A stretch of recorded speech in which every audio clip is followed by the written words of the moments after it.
Pour la première fois, je me sens vraiment femme entre les bras d'un homme qui déploie une telle énergie pour que j'atteigne le paroxysme du plaisir. Je me sens désirée, caressée, enveloppée, dominée et vénérée à la fois. Il n'existe aucun espace entre nos deux corps qui vibrent parfaitement à l'unisson. Une même respiration, nos regards qui ne se quittent pas, nos mains se serrant dans une tension extrême pour faire exploser dans un même cri un jaillissement de plaisir qui nous émerveille. Une femme n'oublie jamais l'homme qui lui a révélé son corps. À l'aube de mes 40 ans, je découvre une dimension de la vie jusque-là ignorée. Le plaisir de la sexualité. Et puis, tout me plaît chez Algren. Sa vie de bohème, son talent d'écrivain. Et ce don, rare entre tous, la bonté. Disons, un vrai souci des hommes. Je retourne à plusieurs reprises à Chicago. Et il vient me rejoindre à Paris. Comment allions-nous nous retrouver? Je guette les quais, le train, le flot de voyageurs.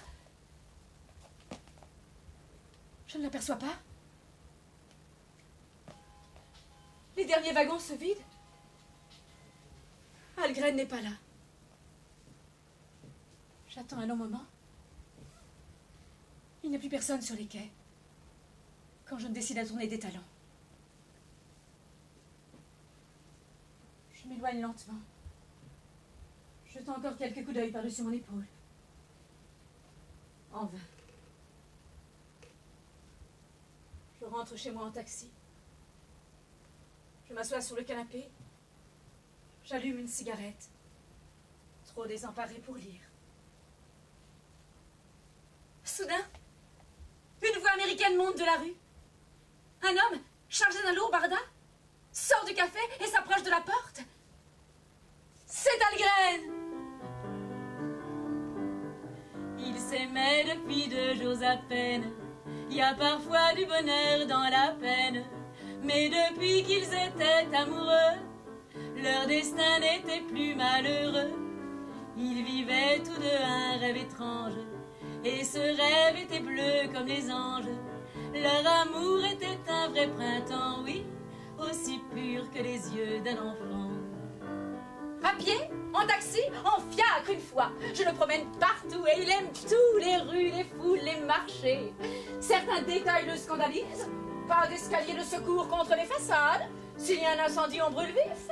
Je commence à comprendre les Français. On ne contrarie pas le destin. Un petit jet d'eau, une station de métro entourée de bistrots, Pigalle. Grand magasin, atelier de rapin, restaurant pour rupin, Pigalle. Là, le chanteur des carrefours qui fredonne les succès du jour. Ici, l'athlète en maillot qui soulève les poids 100 kilos. Hôtel meublé discrètement éclairé où l'on ne fait que passer, Pigalle. Et dans la nuit, un refrain qui s'enfuit d'une boîte de nuit, Pigalle.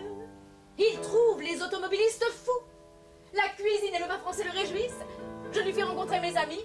J'organise un dîner chez les Vians avec Gréco, Sartre, Queneau, Prévert. Il est adopté. Jamais nous ne nous étions mieux entendus.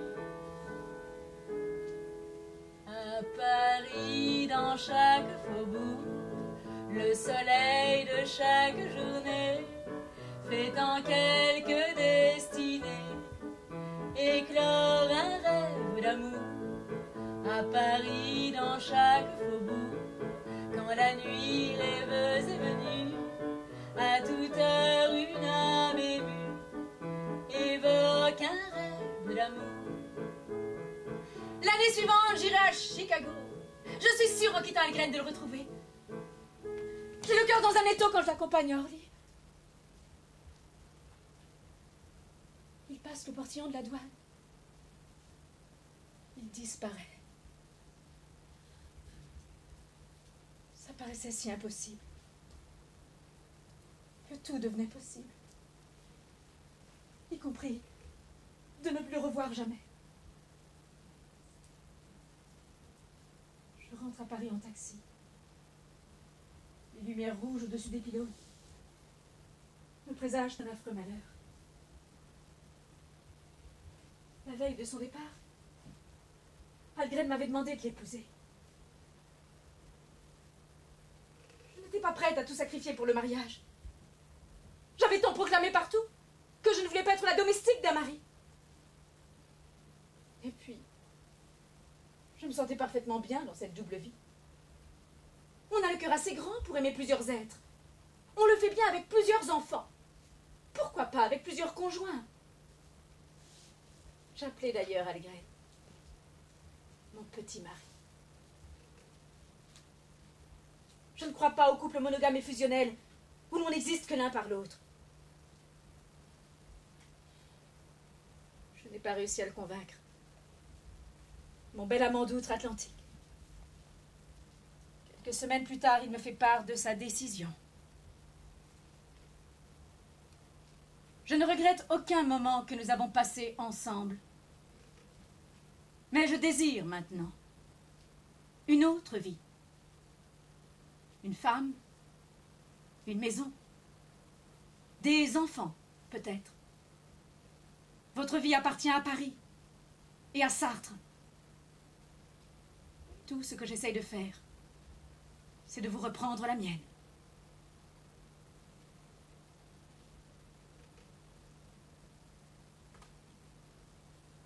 Il n'y avait qu'à tirer un trait. Même si le fait de proclamer la fin d'une liaison n'empêche pas deux cœurs qui se sont aimés de vibrer encore longtemps à l'unisson. Il me fallait comprendre avec mon cœur et mon corps des mots que je n'arrivais pas encore à faire entrer dans ma tête. C'était déjà tout un travail que de coudre ensemble des morceaux du temps. Un grand vide se creusait en moi. Il me semblait que ma vie s'arrêtait.